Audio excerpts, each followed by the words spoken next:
Someday you too might work for Terry Drury. You never know, and you might be able to work 80 hours a week and for a thankless boss. Be careful what you ask for. No, okay, real parting shot. What's it like to work for Terry?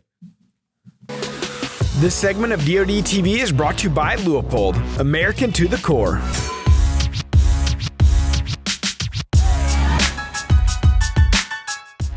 What's up, everybody? Welcome back to the Drury Outdoors 100% Wild Podcast, episode 204.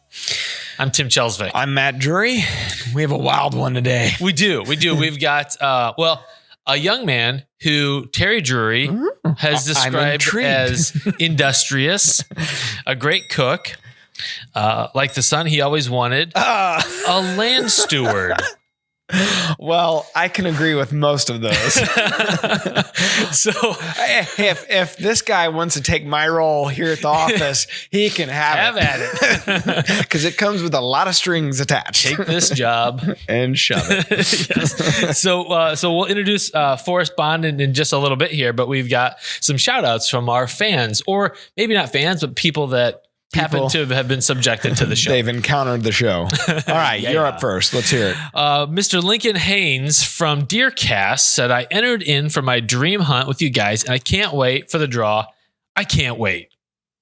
And he's referring to the hunt giveaway that we're doing with Mark and Terry this fall. Yeah. So, hey, if you haven't entered yet, you ought to enter, because we have, not you.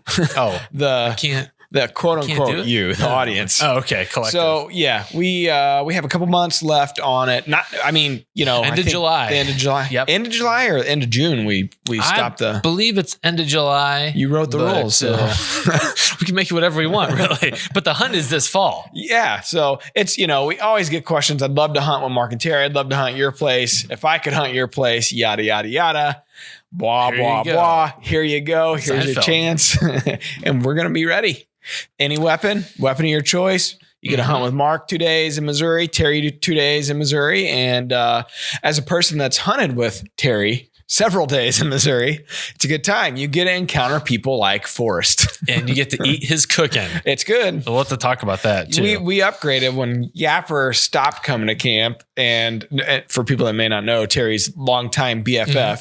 And when Forrest started coming, it was a much different choice of quality food. Basically, menu. when Yapper was there, you got burnt, some sort of burnt meat and some sort of burnt potatoes and some sort of burnt biscuits. Here's your burnt meat. Who wants man meat? Who likes their sloppy joes? I know how you boys like them extra sloppy. Yeah, I would have loved sloppy joes. It was never that good. Some people have it and some people don't. So this would be like back when Aaron Bennett was working for us, and he was Dad's farm guy for a while and land manager and all that, and camera guy, and survived. We've had a long list of survivors. They're in a club with PTSD. They all go to support. So Yapper would just, he's a real grumpy guy. So him and Terry together, they are, grumpy old men. It's like a volcano's just fixing to explode at any time. A lot of sour grapes. Yeah, a lot of sour grapes. Exactly. So Aaron and I would always give him like, hey, old man, what's for breakfast? What's for, he just love that. Yeah. So we never got anything that was very quality, but I think it was on purpose. I'd like to think it was on purpose, because if he's that bad of a cook, I don't know why he keeps volunteering to do it. Some people have like gardening. You got a green thumb or you don't. Some people are good in the kitchen, and some people should just stick to eating. I'll stick to eating. Yeah, but it's fair. When you think of deer camp, and you like those grumpy old guys, like that's the best part of camp. And I haven't been up to Dad's in a couple of years. He had a rough go with the HD, so I've been hunting at the lease or wherever else. Feeling better now about myself. Hey-o. Yes. So you skip a few years up there, and you start to think, hey, you know what? I'm not. It's all good. I can't hunt on my own and think for myself. Well, one of my favorites. I've shared a few deer camps and turkey camps with Ray I. You talk about someone that can cook. Oh yeah. Holy cow. All you gotta do is follow him on Facebook to see every meal's a heart attack. Yeah. Everything's got butter in it. Everything's got gravy on it. Homemade biscuits, and like everything looks great. Yeah. I call them cat head biscuits because they're all the size of a cat head. Yeah. Well, my point was going to be like hunting camp. It doesn't get much better when you got those old guys. They've seen it. They've done everything. You hear great, funny stories about their glory days. And like, it's just, that's camp, right? That's hunting camp. 100%. That's what I love about it. 100% wild. Well, Long Way. I don't know if that's Mr. Way's actual name, but he's on YouTube. All right. So Long Way says, I'm all about learning how to lay down the next big buck, but this podcast of many has to be my favorite. I think y'all hit a new stride. Great work, guys. And I'm eating tonight a buck y'all helped me hunt down. Thanks to your family for mine. I wonder which podcast he's referring to. I think it was 201. Which was? I don't remember. They all blur together right now for me. This is my new favorite comment from the guest. He said that this has to be his favorite. I'm starting to get into more podcast listening. So I'm back to kind of doing my cardio in the afternoons and at night when I'm at home or on the weekends or whatever. It's the weather's nice. It's just get out, clear your head, do some walking, run, whatever. So I'm getting back into the podcast and catching up on some stuff. And, I've listened to a few. I listened to Greg Glessinger and Casey Morgan on the Working Class Bow Hunters podcast. It was good. Learned a lot there. I listened to Michael Waddell and Tyler Jordan over on Michael's new podcast. It was good, entertaining. So I'm, sharing my love of our industry and other fellow podcasters. Sure. Yeah. Cuz has got a great show, Fistful of Dirt. Well, no, that's Bobby Coles, is it not? No, I think Cuz is hosting Fistful of Dirt. But I mean, it's like a revolving door of Mossy Oak people coming through there. So I got to get to that one. That's my next. Cuz is always such a great podcaster, so he's a great guest. We got to have him back on. It's been a little while. All right. Speaking of guests, we got a good one. We got a one. We got Forrest Background. He is Terry's farm manager, camera chef, guy extraordinaire, chef, son he never had. Land manager. Run, Forrest, run! What's up, Forrest? Welcome. Not much. How you guys doing? We're good. We had a lot of great response when we had Wade on last year because people want to know behind the scenes. Like they want to know how does Drury Outdoors manage property, manage land for mature deer, and how with the stewardship aspect. And so we thought, well, let's get the guy who's literally boots on the ground in the field doing this work. Yeah, and there's a lot. You guys have done a lot of off-season work here in the last 2 months or so, a lot of big projects. So I thought it was interesting because Tim the other day was like, hey, what podcast or what should we do for the podcast? And we both had basically the same idea. I was like, we should have Terry on. He's like, I was actually thinking Forrest, but for the same reason, all the things that are happening at the farm right now. He's better looking. And Forrest, you can, hey man, the silver fox, he's got it going on. That hit home for you. You're like, those are my genes. Yeah, now listen here. I'm only aging like a fine wine. Basically, I'm a mini version, which is scary to think about. Hopefully not as crabby. Well, okay. Moving on. So Forrest is going to give us a behind the scenes on how you manage a property. Like, what are your priorities this time of year? Obviously, it's spring and turkey season, but Terry and you, I know you guys are thinking far ahead. So what's clear and present on your calendar right now in terms of land management and what's coming up? I mean, right now we're getting really, really busy, getting ramped up, ready to get all our corn and beans planted. That's kind of been the big priority these last few days because I don't know about down there, but we've been getting a ton of rain up here. So we were really, really wet there for about 2-3 weeks. So we've really been ramping up the last few days as it's dried out and starting to spray, put our pre-emergent spray on, get fields fertilized, go pick up all our corn and beans, all that stuff. And then while that's going on, we're also doing that Hughes logging project, which we had that piece on DeerCast about. I'm sure you guys saw that. So we've been working with the loggers concurrently and going there, helping them out every day. And we've had a lot of machinery breaking down. I've gotten pretty good at replacing hydraulic hoses on excavators and high lifts and stuff. But we've been really, really busy with that project. So that's kind of our big thing right now. Okay. Well, what are some of the objectives in the logging project? So it's an area where we got a lot of white oaks on the farm. There's this really big ridge, and about 5 or 6 years ago, there was a really bad drought that went through here, and a lot of those trees have been dying. And then we've gotten some real high winds the last couple of years, we've had a lot of trees fall over, like a lot of really big, pretty white oaks that have fallen over and died. And it's just kind of like, man, it's a shame to see a big tree like that kind of fall and rot on the ground and go to waste and stuff. So Terry and I were talking about it, and he made the decision to go ahead and log just because for the sake of saving some of those trees, we're going in there. But it's a super big open ridge that the deer like to bed on there. So by allowing some of that light to go in there, we're opening it up and hoping some of that kind of woody browse, some of those that undergrowth can come on up and thicken it up a little bit and give them better bedding cover for the late season, give them a little bit of cover in there, a little more food to browse on. So this is no small feat for Terry to mentally prepare for this, because he treats, I mean, that farm is like a golf course. It's very manicured. He's really anal. I mean, the guy, no matter if you know, his house in Bloomsdale or whatever, wherever you're at, like things have to be a certain way. Always, growing up, it's always been that. I always remember, you know, say, because I used to work for him on the construction side, or say you're digging a ditch, he's going to get in there and show you how to dig the ditch. And then all of a sudden he dug the ditch, and then like that kind of That's thing. how you were supposed to have done it. Yeah. One of those guys. So for him, part of the reason why he bought the farm, you know, 15, 16 years ago, however long it was, he just loved the hardwoods are beautiful. I mean, it's a beautiful piece of property. And this is northern Missouri. Northern Missouri. It's about like 20, 25 miles east of Kirksville, roughly. Yeah.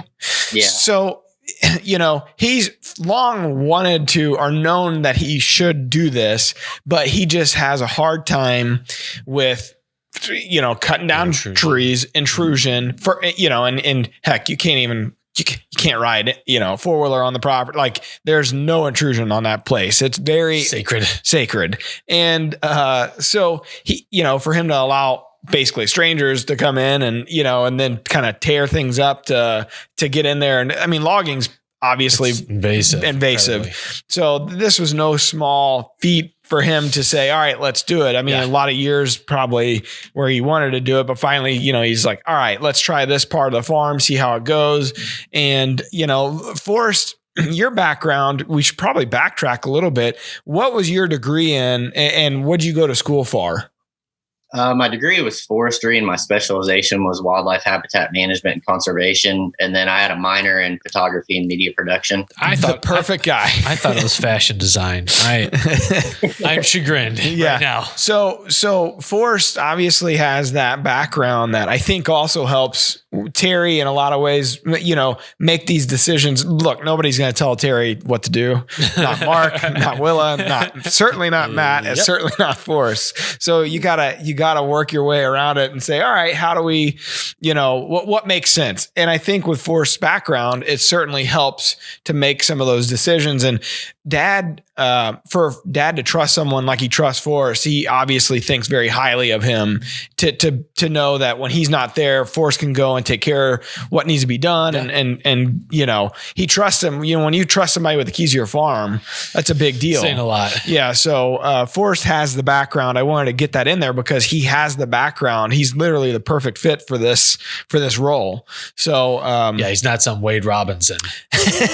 Well, I think I don't know what Wade's background is. So I don't remember offhand either. Yeah. I just remember his interview was lackluster. Yeah. Wade's background was learn as you go, and he's had to learn a lot. Yes.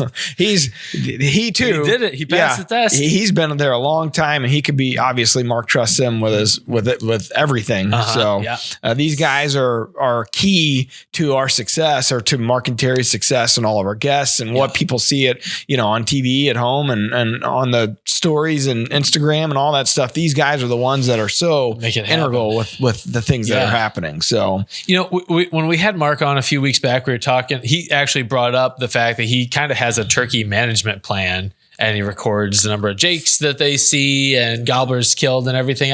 I'm curious, Forrest, what kind of management, if any, are you guys doing for turkey? I mean, obviously Terry he's more focused towards the deer. I mean, we do have a lot of turkeys and stuff. So, we don't really specifically do all that stuff like Mark does. I mean, we've been keeping track. We've had a lot of jakes this year. We had a really, really good hatch this year. Mm-hmm. So we've kind of been watching our numbers and all that stuff. but we don't necessarily plant any like food plots specifically for turkeys or anything like that. The one thing that you guys did do this off season was a little more predator control, which obviously helps, the nest predation and all that. So I think, that was something that he wanted to focus on going into this year as well. Yeah, we did. We had Trenton up, and he came up for, I guess he was up for about a week and a half before Christmas there, and we trapped. We trapped like over 100 coons, a few coyotes, some possums. And it seemed to really help. I mean, we haven't seen near the coons we usually do this spring. So hopefully those going forward, Terry's actually talked about having him back up next year and continuing on and keep trapping those predators. And hopefully that helps down the road, because we did have a super, super high coon population. It's so crazy you can pull that many animals off a piece of property, and then in a year or two they've just completely replenished. Like, it's just an ongoing 6 months. I mean, that's They're crazy. Prolific. Yeah. But it's, I mean, the city of St. Louis is here because of fur trading and the trapping industry. And we've lost sight that that's a renewable resource. Like, we talk all the time about being responsible stewards of the environment. Well, fur is a renewable resource, and just that whole process. It's too bad that trapping has become such a fringe pastime anymore. Well, I think, what you can get for prices are terrible. Yeah. And that certainly, I think, affected it in a major way. A lot of things affected it, but that was probably one of the most major things. Yeah. Sometime I'll have to tell you about my mountain man hat experience in a grocery store. Okay. It's sure, it's electrifying. So how about, so you said you're getting ready to plant corn and beans. What about stand positions? I know it's early right now, but blinds, are you guys doing anything with maintenance or kind of looking at new stand locations?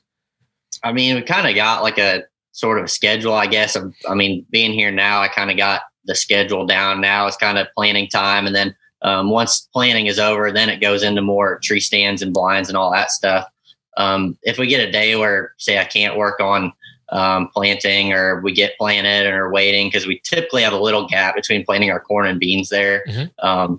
I may work on, we have a few muddy blinds we need to move, that we want to move just a little bit, kind of fine tune them from last season. So I got those on my list of things to do. We got 2 of them we're wanting to move. And then later on here in the summer, then I'll go around and make sure to clean them all out, get all the flies, all that stuff, and go around, check every tree stand set. That's a big thing, making sure all the straps are good. Safe lines are in, mm-hmm. Steps are good to climb up, just making sure they're safe, trimming shooting lanes, all that stuff. Typically that's a little bit later on in the summer here. What's the weirdest thing you found in a blind?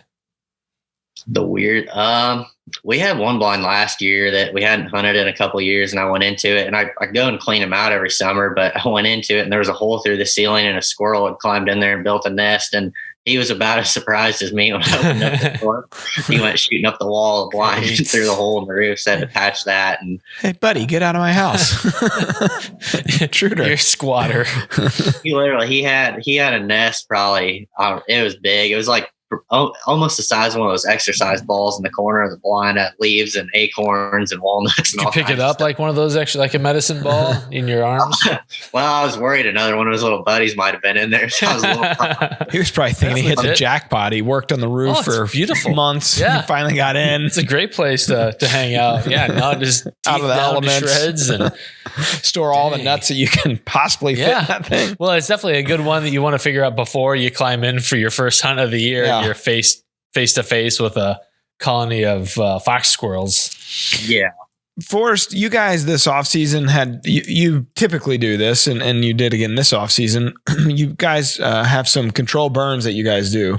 So what goes into, I mean, you burned a lot of dirt there, and there was probably a week stretch, a few days in a row where you and I think Zach helped you, and I don't know who else was there, but you really burnt a lot of ground. So what are some of the things that you guys take us through the process and tell us kind of the why and how you go about it?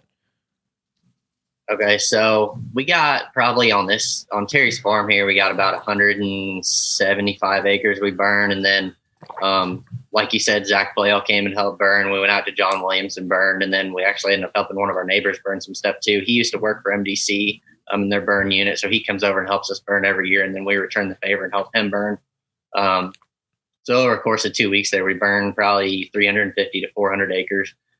So we go in, and the goal is just to burn off all the old dead material. Those warm season grasses just get super, super thick. And by burning it off, you open it up, you restore some nutrients in the soil, and give room for that new growth to come on. And it helps thicken it up. Gives the deer better bedding cover. And it's also helped. We've noticed our quail population and our pheasant population. We've actually started to see some around the farm here. Mm-hmm. So it helps them, give them nesting cover. It gives the turkeys nesting cover and gives us a place to turkey hunt. But we're super, super safe about it. So we go in, make sure we establish really, really good burn lines. So I'll go in, I got a little brush hog, it's 6 foot wide. We usually mow at least a 12-foot ring around everything we're going to burn. And then we go through the backpack blower, blow off all the dead material that I mowed there just to make sure we got a really, really good burn line there. And usually most of the time when we light our fire, it'll hit that burn line. It'll go out on its own. We really don't have to do a whole lot with it. But then we always burn when the wind is right. We'll never burn where, say, it could possibly blow it down into the timber or possibly blow some sparks or something like that across our burn line. And then we go and light, and we always light our downwind side or our upwind side, and let it kind of carry through. And we have the backpack blowers. We always have a spray truck there with water in it just in case it does make a jump. But we always burn when the humidity's high. Typically 40 to 50% is getting pretty low. We typically like to burn when it's above that, just so the fire can't go anywhere. It makes it a lot easier to blow out too. So we usually try to burn in the evenings when the humidity's rising. So a lot of times we'll actually go light a fire, and if there's just a couple little spots that are still burning, we'll make sure they're contained by that black ashy burned area, and then we can actually go and start burning another area. And because that humidity is rising, a lot of times it'll go out on its own. So we're super, super safe about it. We didn't have anything get away from us this year. So knock on wood, it stays that way next year. Forrest posted a picture of the burn a week or two ago, and it just looks like insanity behind him. Like, obviously it's under control. They know what they're doing, but it's still scary as all get out to think that you're lighting this big fire in a wild place. But it is so good for the ecosystem. And it's really something that a lot of people do. I mean, you think about, like, where we live, that would never obviously happen in the suburbs, anywhere near the suburbs, but it's a pretty common practice in farmland all across the Midwest. I can't speak towards the Northeast or the South. I assume in the South, they probably do a lot of that as well, but, it's a pretty common practice. But, a guy like Forrest, that, like, his background, he understands it, is kind of more or less trained in it, right? You understand what needs to happen and why. And to have a guy like that kind of heading it up is key. You don't want some guys like, I watched a couple YouTube videos. I think we're good to go here. We had to take a fire class in college. That was part of one of my college classes, was actually fire, but we did a lot of burning in timber in college. Like when we did that, it was more focused towards the forestry side, but the warm season grass side goes the same way. And then having our neighbor too, Jason, he's super, super awesome. He worked on the burn unit for MDC for almost 20 years. So having a guy like that too, like, he's really, really, really helpful in that. What was the name of your college? Because I get asked this quite a bit. Like, hey, would love to get into the outdoors. What should I go look into as far as, like, what kind of classes, or do I just start working for you, or what? Where was it that you had gone to school? I went to Southern Illinois University, Carbondale. Down there, they have a really, really, really good forestry program. It's part of their ag college there. So that's where I was there for 5 years. And then I think, isn't there one in Branson, Missouri as well? A school that kind of, I'm trying to think what the name of the Ozark. No, that's Branson. I don't know if I'm almost positive there's a program down there, because one of Mark's guys, our Branson expert, is nodding yes. Is it college? Yeah, college. Yeah, College of the Ozarks. Right, again, Tim. Gets old, doesn't it? Old, it really gets does. old from this spot, I tell you that. So I just know there's a few programs out there that specialize in that type of thing. And, that's an interesting field to get into. And there, honestly, that market for that kind of guy, there's more and more big farm owners or land managers that need that kind of expertise, or even not just working directly for one person, but having your own business and going to hire yourself out. A lot of guys specialize in that. Yeah. So the Forest Service employees, folks that do that too. But definitely hard work and requires a lot of prep and a lot of like experience and education. I definitely want to be a part of it sometime. Go up to Dad's. Yeah. I want to come up next year and be a part of that. Oh, it's literally probably, I don't know. I like shed hunting a lot, and I love the farming side of stuff, but burning is, I love doing it. I'm a little bit of a pyro when it comes to that. I'm surprised you didn't say the filming was your favorite part. Oh, I love that's implied. Spending every day for 4 months with Terry. I'm shocked that's not your favorite. Oh, I love that too. But in favorite springtime activity, fall activity, still in Terry. So turkey season's coming up, and anytime that I'm in camp with these guys during turkey season, you see how rough it can be. I mean, you think, oh, they're just hunting all day, but no, basically they got to get up at the, butt crack of dawn, and then they hunt for X amount of hours. Missouri season ends at 1. Yeah. And then typically maybe you might get a nap if Terry goes to take a nap, but basically you got to go get to work because that's planting season, right? That's when you guys jump on the tractors and you start doing all that work. Yeah, turkey season can get pretty long. You get pretty wore out. I mean, we get up at 3:30, 4 o'clock, get camera gear ready, all that stuff, go out and hunt, come back and have to cook Terry big breakfast every day. That's funny. Have to cook Terry a big breakfast. How many eggs, sir? Go out and strike and hunt till 1 o'clock there in Missouri. That's when it goes out. Go back to camp, grab a bite to eat, usually hop in a tractor and run till, if it's dry and we're run till dark, you may run till we planted a couple of days last year till 10, 11, 12 o'clock and then get up again. Then I'd go take a nap and get up and do it again. You get pretty wore down pretty quick. Yeah. Turkey season is brutal on regular people that aren't doing this work. Just the schedule of it. Like you're turkey drunk by 2 in the afternoon. You're just no good. Yeah. But then to report back to work and keep every day for weeks. That's unbelievable. The year we did, which this would have been before Forrest started working for us, but the year we did King of the Spring, I think it was spring of 11 or spring of 12, somewhere in there. It was brutal, and you've never seen two crabbier people than Mark and Terry. I mean, it was a lot. There was a lot of days where it was 20-hour days, 21-hour days.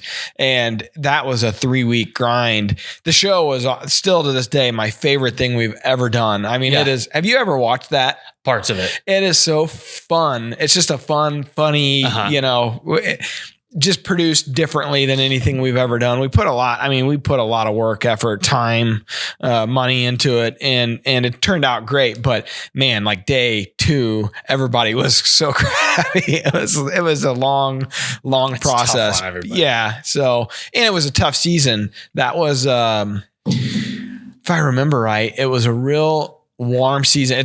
Honestly, it may be a lot like what we're fixing to get here, because I think it's going to be a warm, dry, potentially seems like spring. Yeah. And that's how it was that year, except for opening day was so cold. And we had at that time, I think he was the president of the Outdoor Channel in as a guest, and Kyle McClellan was the other guest, who at the time was still playing ball, and they had just won the World Series. So yeah, it would have been spring of 12 because we won. Okay. Yeah, in 11. So they came in and it was freezing, raining, windy. It sucked. The day sucked. Kyle didn't end up killing anything.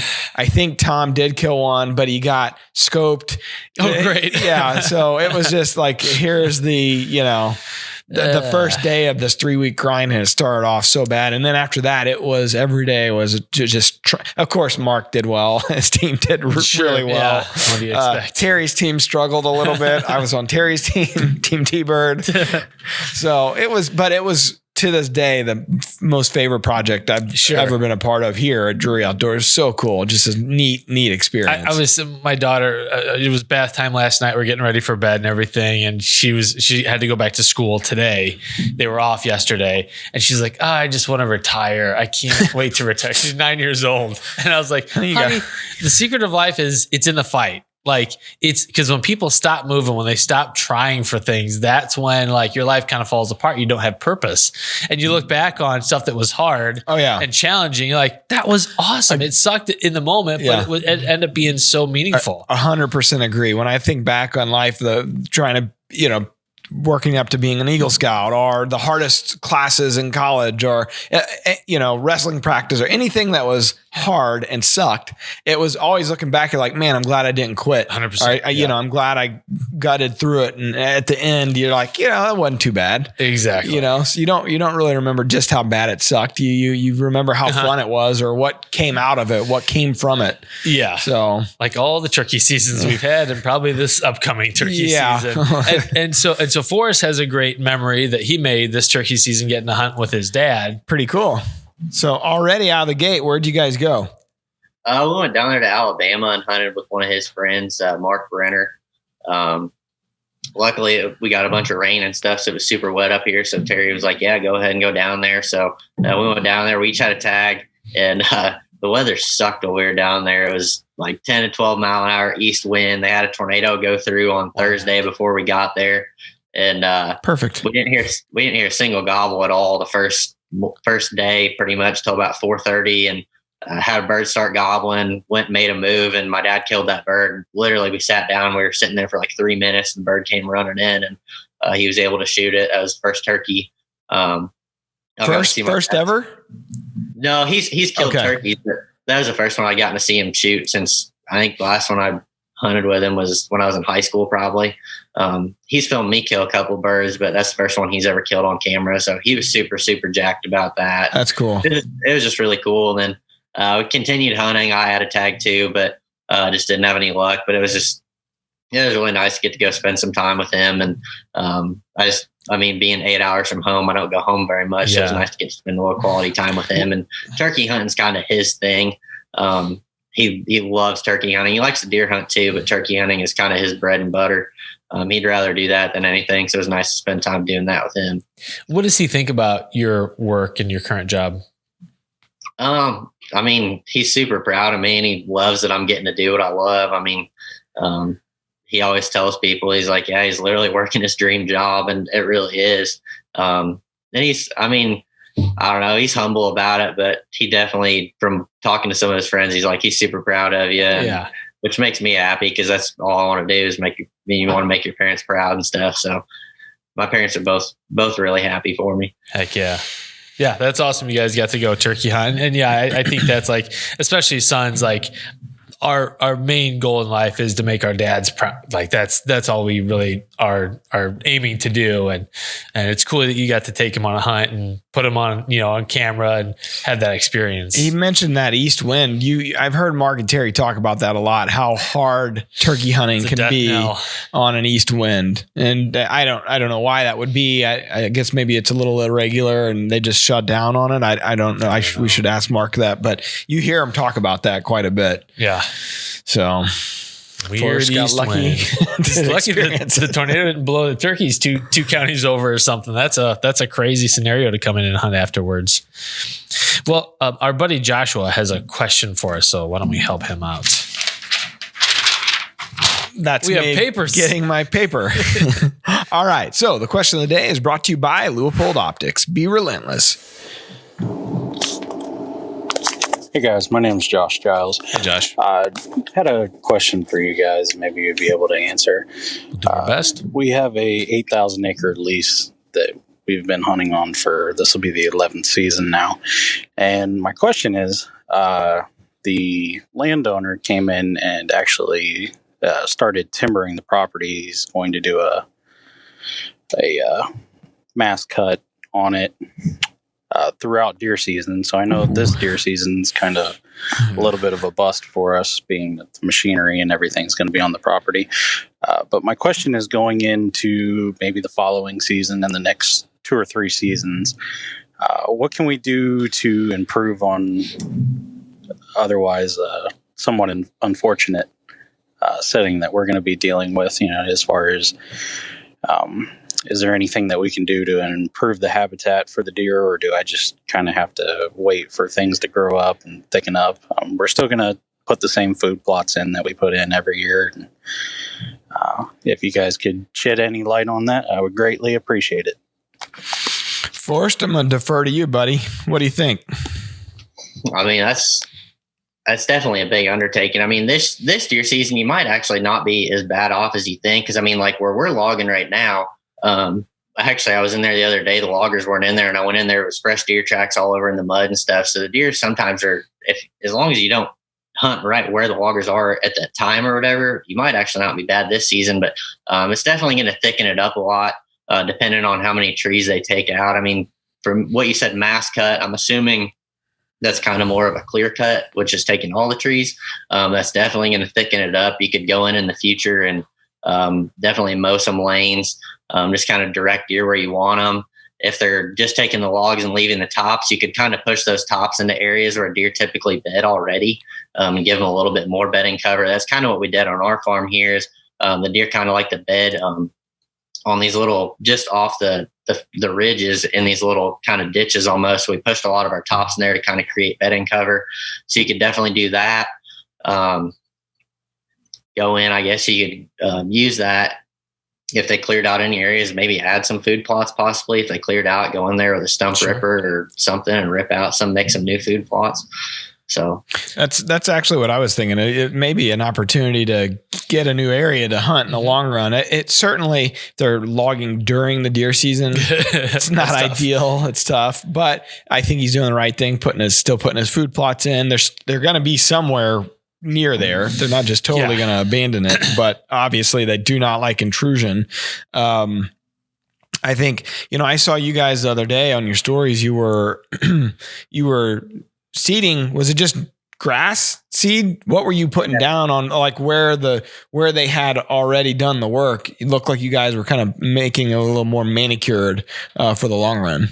Yeah, well, I mean, Terry likes to have, he calls it the park or whatever, the farm up here. But we went in and Jerry came up, one of his operators. He came up and we, like I said, we pushed all those tops into the kind of the ditches off the edge of those ravines and stuff to give them bedding cover. Then we smoothed it all out. We just planted a beef pasture mix on there. It's just got some fescue grass and stuff in there. We didn't want to add food up there because we had some big food plots right below that.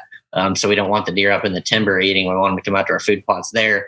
But say we did have an opening in there where we wanted to create a food plot, it would have been really, really easy to do that. But I was just seeding normal grass in there just to help stabilize the soil so we didn't get any erosion off those ridges. Mm. Yeah. What about you, Tim? Any advice? Yep. I think you guys are right. Nice job. I'm just shooting from the hip. In DeerCast, we have an article from Evan Osgood, one of my buddies that lives in like Marion, Iowa, and they had that derecho come through this past year, knocked down a bunch of mature trees, and the whole premise was like, how do you hunt after that? Because literally, it's like an inland hurricane came through and knocked over all these big stands of trees. And he was thinking the deer would be gone from there, but he actually killed a nice buck. They were there. They were traveling in different patterns than they had been before, literally because they couldn't get through where they used to on their old trails. But I think sometimes deer are a little more adaptable than we give them credit for. Might create new pinch points or new, funnels, like you're saying. I mean, might be an opportunity in the long run to find a new place to hunt or a new opportunity. 100%. So. Yeah. I think you mentally just have to be willing to reconceptualize the space and just be flexible with it. Let's be honest. When somebody, and it's something as invasive as that, logging going in a deer season, mentally it pretty much shuts you down. You're like, why bother? Yeah, like this is brutal. Yeah. I mean, that's brutal, but hey, especially if you don't have any other options, like figure it out. Yeah. How about the wildlife word? How about it? Yeah, let's do it.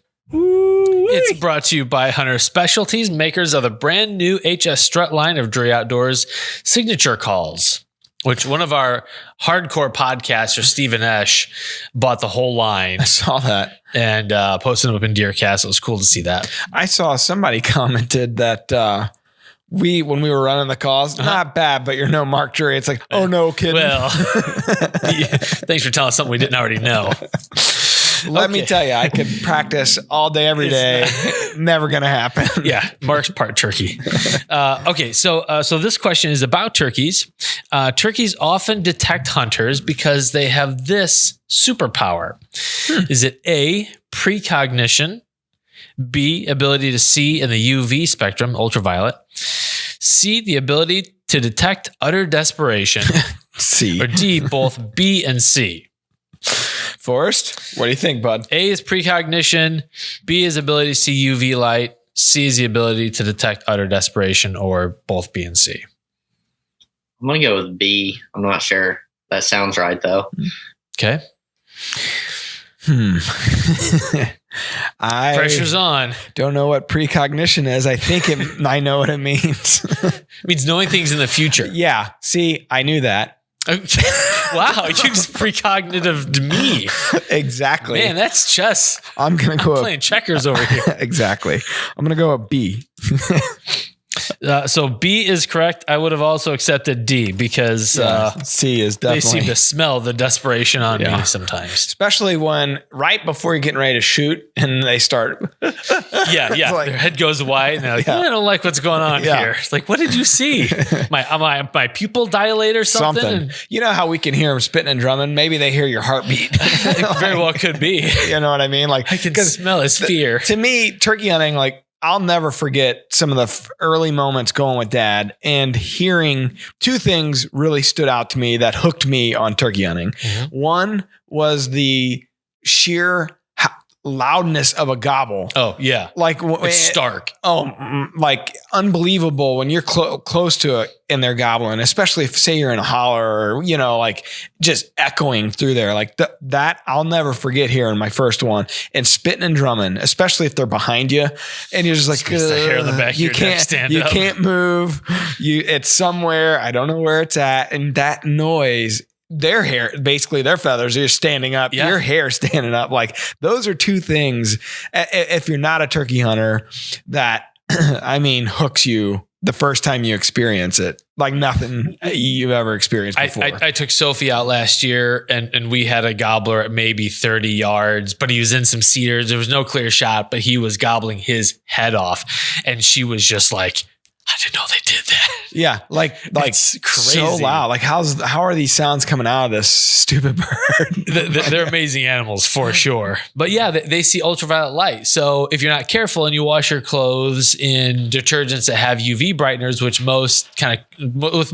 most regular household detergents have, it almost like makes you glow blue in their vision. You may not have experienced this, but I have. So I'm on a correlation here. Okay. So in college, say you're out at a bar, you're hypothetically, you're at a buddy's house party, and they got all those blue lights or whatever. Okay. And then you look down and you see a path down your jeans of ultraviolet. Like it is a real thing. Let me tell you. Yeah. And so that made me, because I used to, in college, you're just like, all right, throw the laundry in. You just pour the detergent over the top of it. What you need to do is fill the barrel up first or whatever. Household tips. Yeah. The basin. Yeah. The basin. Fill that up first with water and detergent. Let it get mixed up a little bit. Then put the clothes. Because you had one like spill spot that was clean on your clothes and the rest was still. Yeah. You're like, what happened to that? Well, it doesn't look like a spill spot. Let me tell you. How do I do this? Looks like something. And you don't want to be that guy that's right. UV all over your jeans. Matt seems to avoid the UV parties. But like, that's just another way turkeys pick us off. See, even though I wasn't hunting back then in college, I was learning things that are pertinent today in the hunting world. It's been a lifelong process. It has been. There's a lot to learn, Tim, at a bar. Hypothetically. Forrest, any parting shots, any words of wisdom for any budding land managers out there? Maintenance, I don't know, chase your dreams, go for it. I mean, you never know unless you try. I don't know. Someday you too might work for Terry Drury. You never know, and you might be able to work 80 hours a week and for a thankless boss. Be careful what you ask for. No, okay, real parting shot. What's it like to work for Terry? I love it. I mean, I really do. It is a lot of work. Like as most people don't see all the behind the scenes work and see all the hours that go into it. But it is super rewarding. I mean, yeah, you bust your butt all summer and stuff. But when it hits fall and stuff, it is a lot of work getting up and hunting every day, but it's super awesome. I mean, you get to see a bunch of stuff. You get to go out and, I mean, I absolutely love it. So he's the right man for the job. Yeah. So last question is, do you prefer when Terry is there or is not there? We're going to get poor Forrest in trouble.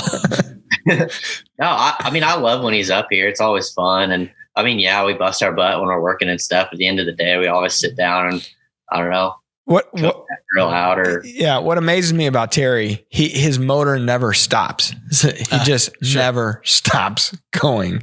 It's from the time he wakes up, which is early, and he'll tell you he's texting you. Woke up at 3:39 today. The badge of honor. Oh yeah, but he never stops, man. He's 64, I think 64, going to be 65 this year, I think, or 63, 64, somewhere in there. It's horrible, I don't know, but. You know, the guy has worked his whole life, literally his whole life that way from sun up to sundown and he doesn't stop. So if you're going to hang out with him, you're going to work for him. Like his expectations are really, really high. But there's a lot that you can learn if you can put up with that ball bash along the way. Yes. So man. Forrest is a good guy and a hard worker because how long have you been here now? This will be my 4th turkey season here. He's made it 3 years longer than the last. No, it's going to work out. Forrest, thanks for taking some time. I know you're about to head off and do some more work on the property, but we appreciate you stopping in.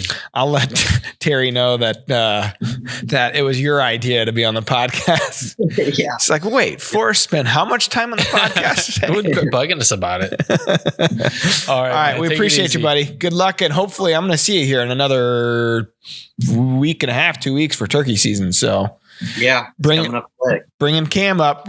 You know what? This year I'm bringing up some ribs. We're gonna smoke on the Cabela smoker.